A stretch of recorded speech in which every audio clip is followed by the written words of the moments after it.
Je vais parler maintenant de l'intérieur et l'extérieur d'un cercle. Soit le cercle C, d'équation cartésienne x carré plus y carré moins 2ax moins 2by plus c égale à 0. Donc le centre c'est A, B. C'est pourquoi j'ai dit je prends l'opposé, donc 2a sur 2, je divise par 2, ça donne A, l'opposé, donc 2b sur 2, ça donne B. Une fois vous avez le A et le B, le rayon c'est A carré plus B carré moins C, j'ai déjà indiqué ça. Et maintenant, je vais parler d'un point appartient au cercle s'il vérifie l'équation. Et s'il ne vérifie pas l'équation, il est soit à l'extérieur, donc ce point M ici, c'est un point qui appartient au cercle C. Supposons que vous avez le point ici, le point M, si c'était ici, donc C, il appartient à l'extérieur des cercles. Il y a aussi l'intérieur des cercles. Donc il y a le cercle, c'est l'ensemble, c'est la périphérique, c'est la frontière entre l'extérieur et l'intérieur. Donc, l'intérieur, c'est quoi? Je commence par l'extérieur. L'extérieur du cercle C, c'est l'ensemble du point M du plan tel que la distance oméga M, la distance oméga M, elle est supérieure, bien sûr, à R. Ça, c'est oméga. Supposons que M n'appartient pas au cercle. S'il est situé, par exemple, ici, cette distance, normalement, elle va dépasser. Donc, si je prends ce point-là, M1, elle est à l'extérieur du cercle. Et si je prends un autre point, par exemple, ici, le point M2, la distance, je compare la distance avec le rayon. C'est ça le rayon. Donc, le rayon, il est la distance, oméga M1, elle est supérieure au rayon. Oméga M égale le rayon. Oméga M2 est inférieur au rayon. Donc, un point, si je veux savoir est-ce qu'il appartient ou il n'appartient pas au cercle, si vous avez les coordonnées de ce point-là, calculez la distance et comparez la distance. S'il donne R, alors il appartient au cercle. S'il donne un nombre qui est supérieur à R, alors il est à l'extérieur. Et s'il donne bien sûr un nombre strictement posé, une distance qui est inférieure, c'est ça la distance, inférieure à R, dans ce cas-là, il est à l'intérieur. Donc, vous avez, on sait que déjà que là, une droite dans le plan, il divise le plan en deux demi-plans. Un demi-plan positif et un demi-plan négatif. Maintenant, le cercle, il divise le plan en deux parties. Vous avez ce qu'on appelle l'extérieur des cercles, c'est ça l'extérieur des cercles. L'extérieur des cercles, c'est-à-dire tous les points dans la distance, il est supérieur bien sûr à R. Et ça, c'est qu'est-ce qu'il représente? Il représente l'extérieur du cercle C. En ce qui concerne l'intérieur, ce sont tous les points qui sont à l'intérieur de C, ce sont les points dont la distance est inférieure strictement à R. Et je vais l'assurer, et j'assure pas la frontière. La frontière, c'est l'ensemble des points équidistants à oméga, ça veut dire c'est le cercle. Dans la frontière, c'est le cercle. Normalement ici, tous les points, je suppose que tous les points sont assurés. On peut les assurer d'une manière complète ou bien, comme le cas que j'ai déjà utilisé avec ici, ou bien utiliser les crayons de couleur, parce qu'il y a le raisonnement, il y a la résolution graphique des systèmes.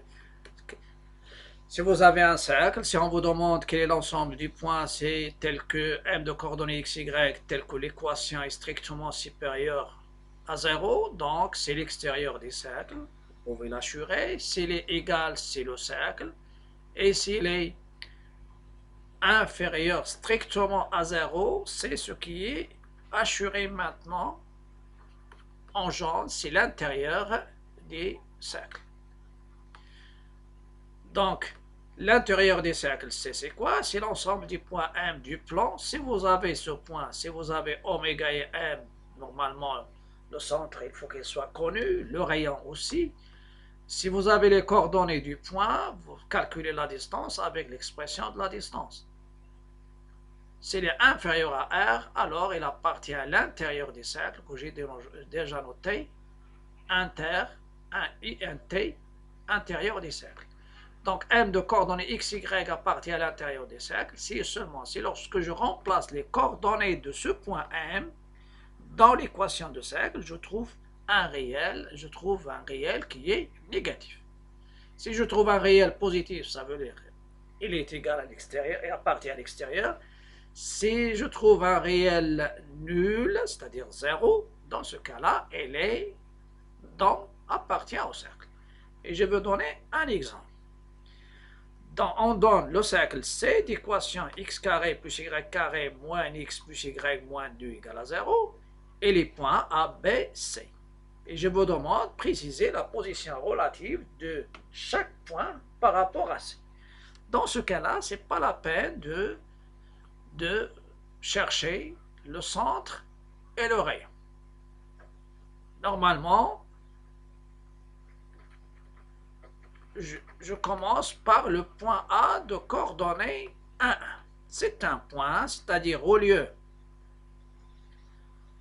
de chercher le centre et le rayon et après calculer la distance, je remplace. Je dis on a 1 au carré, c'est-à-dire l'expression, plus 1 au carré, moins 1, plus 1, moins 2. Je fais les calculs. Vous avez ici C2, plus moins 1 plus 1, c'est 0, 2 moins 2, 2, moins 2, égale à 0. Donc, ça donne le point, il appartient, donc A appartient au cercle C. Pour le point B, B de coordonnées 0, moins 1, la même chose. Je fais 0 au carré, plus moins 1 au carré, moins 0, plus moins 1, moins 2. Et je vais trouver le résultat. Les zéros sont donnés, vous avez 1 et moins 1, ça donne 0, donc le résultat c'est moins 2, négatif. Donc B, elle est, je dis appartient à l'intérieur du cercle, c'est-à-dire en français, ou bien je fais appartient à l'intérieur de C. Pour le point C. C, il est de coordonnées 3, 0. La même chose, je fais 3 au carré, plus 0 au carré, moins 3, plus 0, moins 2. Vous avez 3 au carré, c'est quoi? C'est 9. 9 moins 5, c'est 4. Positif, donc C, il appartient à l'extérieur du cercle C. Donc ça c'est facilement, je peux savoir si j'ai l'équation cartésienne d'un cercle, donc c'est très facile de savoir est-ce qu'il appartient au cercle, est-ce qu'elle est à l'intérieur, est-ce qu'elle est à l'extérieur. Donc ma conclusion c'est que A c'est un point du cercle, B il est situé à l'extérieur, à l'intérieur, et le C il est situé à l'extérieur du cercle C. Dans cette vidéo, je vais corriger le cours sur l'analytique du produit scalaire dans le plan, et plus spécialement dans la partie des cercles, et c'est la partie de tangente à un cercle, en un point, soit un point du cercle, ou bien un point, on verra, à l'extérieur du cercle. On donne le cercle C d'équations cartésiennes données et on vous demande de donner les équations cartésiennes des tangentes à C qui sont parallèles à D d'équations x plus y moins 3 égale à 0. C'est-à-dire pour moi c'est ça la droite D et c'est ça mon cercle C. Vous avez la droite D et les équations cartésiennes x plus y moins 3 égale à 0. Ça veut dire ici le A c'est 1, le B c'est 1 et le C c'est 3. Donc le vecteur normal c'est 1, 1. Ça c'est un vecteur normal à D. Et vous avez l'autre, le vecteur directeur, c'est moins BA, c'est moins 1, 1. Vecteur directeur de D. Ça veut dire que c'est ce vecteur qui dirige la droite D. Si je veux, c'est celui qui dirige bien sûr la droite D. Ça c'est U, pardon. C'est le vecteur U. C'est le vecteur directeur de la droite. On sait que deux droites sont parallèles si elles ont le même vecteur directeur, et si elles ont le même vecteur directeur, elles sont parallèles entre elles, ou bien elles sont parallèles à une droite donnée, ou bien elles sont perpendiculaires à une droite donnée. Donc, s'ils sont parallèles, elles ont le même vecteur directeur, ou bien les vecteurs directeurs sont collinéaires, ou bien vous pouvez utiliser les vecteurs normaux. Elles ont le même vecteur normal, ou bien les vecteurs normaux sont orthogonaux. Sont collinaires, pardon. Donc, je vais trouver, si on cherche à trouver combien de tangentes à C qui est parallèle à D. Utilisez la règle, essayez de glisser la règle de telle sorte comme si je veux tracer des parallèles, à un certain moment, je vais trouver une tangente. C'est-à-dire, il est ici la droite, la tangente à l'extérieur, même ici c'est à l'extérieur, à un certain moment, il va couper le cercle en un seul point. Donc c'est une tangente. Quand tu y es, il va couper le cercle en deux points, en deux points, en deux points, à un certain moment. Donc si je peux considérer ça sur le point tangent, et à un certain moment, je vais trouver une autre tangente que je vais la noter T', ça veut dire le point tangent, c'est H'. Donc pour moi, il y a combien de tangentes et à un certain moment, donc il n'y a pas de point d'intersection. Donc il y a deux tangentes. Comment je vais trouver ces tangentes? On va essayer de résoudre le problème comme s'il y a uniquement une, et je vais trouver, donc normalement il y a ce oméga, la droite T et les tangentes, c'est la distance oméga T, elle est égale à R. Donc, on va essayer de trouver quel est le R.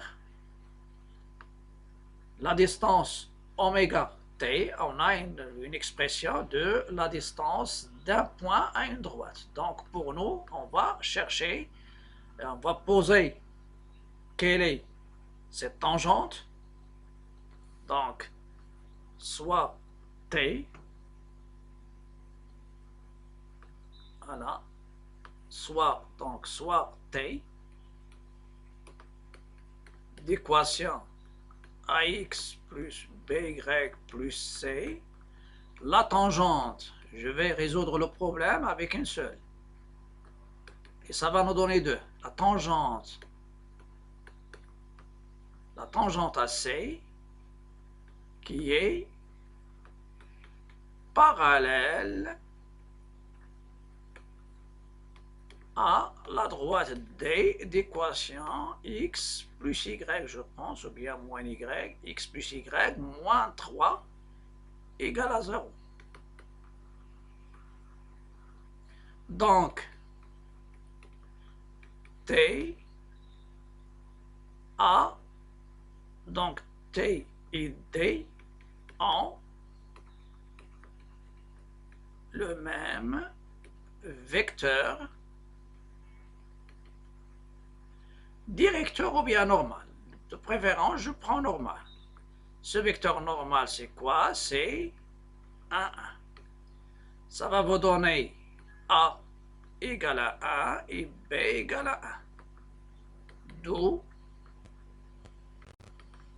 la droite D, il devient X plus Y plus C égale à 0. Donc on sait que si vous avez deux droites sont parallèles et après simplification, vous pouvez trouver qu'elles ont même début. Même dans le cas, si je prends le vecteur U de coordonnées moins 1, 1, qu'est-ce que ça va nous donner? Ça va nous donner moins B, c'est moins 1 et A, c'est 1. Et celle-ci, ça nous donne B égale à 1, B égale à 1 et A égale à 1, donc c'est la même chose. Donc, soit vérifier, travailler avec le vecteur normal ou bien le vecteur directeur. Donc, j'ai dit les tangentes, donc D, voilà, et parallèle. Donc D et T sont, car D il est parallèle bien sûr à T. Ça c'est la première chose. La première chose c'est ici. Deuxième chose, on a D ou bien T tangente à C. Donc il y a deux conditions. La droite T, il est parallèle à D. Et c'est ça la condition de parallèle. J'ai utilisé parallèle dans la première chose, avec la première condition. Après, il y a tangente. On va utiliser le fait que T est tangente à C. On a T et tangente au cercle C.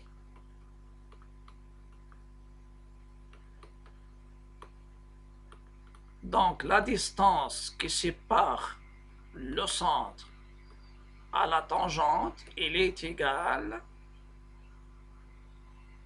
au rayon. Il est égal au rayon.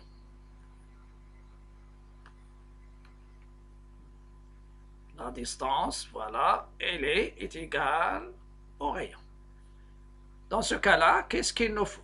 Donc, tangente, la distance égale R. Qu'est-ce qu'on va faire maintenant? Cherchons. Oméga et R, c'est-à-dire centre et rayon de C. Voilà. Vous avez C, quelle est son équation? C'est x carré plus y carré. Je vais revenir à l'équation de C. X carré plus y carré moins 2x plus 2y moins 2.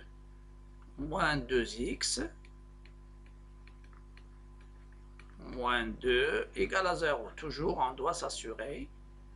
Donc, c'est x carré plus y carré, parce que les cercles commencent par ça. Moins 2x plus 2y moins 2 égale à 0. Moins 2x plus 2y moins 2 égale à 0. Donc, je regroupe ce qui est en x et ce qui est en y. Puis je laisse la constante. Ici, j'ai déjà dit, essayez de prendre moins, essayez de prendre, ou bien avec le moins, je prends la moitié du coefficient de x. Donc, c'est moins 1, le tout au carré, et retrancher le carré de ça. Plus la même chose ici. Y au carré plus 2y, donc la moitié, donc je fais plus, la moitié de 2 c'est 1, au carré, moins 1 au carré, et n'oubliez pas moins 2. Et ça va vous donner C, et les d'équation x moins 1 au carré, plus y plus 1 au carré. Vous avez les constantes, c'est quoi? C'est moins 1. Moins 1, c'est moins 2, et moins 2, c'est 4, donc c'est 2 au carré. D'où, ou bien donc, Le R, c'est 2. Et le centre oméga, c'est 1 moins 1. Ça, c'est le centre et le rayon. Le centre, bien sûr, ça, le centre, et le rayon. Ça, c'est le rayon. Et ça, c'est le centre, bien sûr, de oméga. Il y a des techniques, normalement, vous pouvez avoir cette équation, et le centre, c'est quoi? C'est le coefficient de x. Vous le multipliez par moins et divisé par 2. Ça veut dire ici, moins 2 fois moins, donc je prends son opposé divisé par 2, ça donne 1. Son opposé, c'est moins 2 divisé par 2, ça donne moins 1. Donc, d'où je reviens maintenant à la distance. La distance, vous avez t. T, quelle est son équation? Voilà, ce qui reste. On a t, son équation, sans doute c'est x plus y plus c égale à 0. Et la distance de oméga t égale à r. Égale à r, donc puisque cette distance, je vais appliquer la notion. Vous avez ici a, c'est 1, b, c'est 1, c'est le vecteur normal. La racine de a au carré plus b au carré. Ici, c'est x oméga plus y oméga plus c. Et le rayon, c'est combien? C'est 2. Je remplace. Donc, ça va nous donner x oméga, c'est quoi? X oméga, c'est 1, valeur absolue de 1. Y oméga, c'est moins 1. Le c, ça reste c. Sur la racine de a au carré plus moins 1 au carré. Tout ça, c'est 2. Simplifié, ça vous donne valeur absolue de c sur racine de 2 égale à 2. Je cherche c maintenant parce que déjà l'équation des tangentes s'obtient en terminant l'équation. Valeur absolue de c égale 2 racine de 2. Et je sais que valeur absolue de x égale à une constante positive. Ça me donne c égale à 2 racine de 2. Ou c égale à moins 2 racine de 2. J'ai trouvé deux valeurs de c, donc il y a deux tangentes. Donc, les tangentes à C qui sont parallèles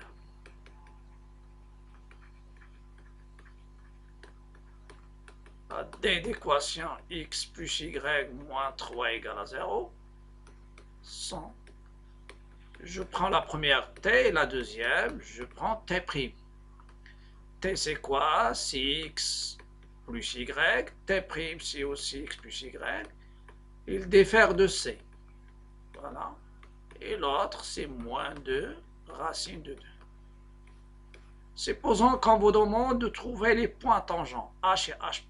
Essayez de résoudre le système formé par l'équation de t et l'équation de cercle. Ça va donner les coordonnées de h. Et la même chose pour l'autre.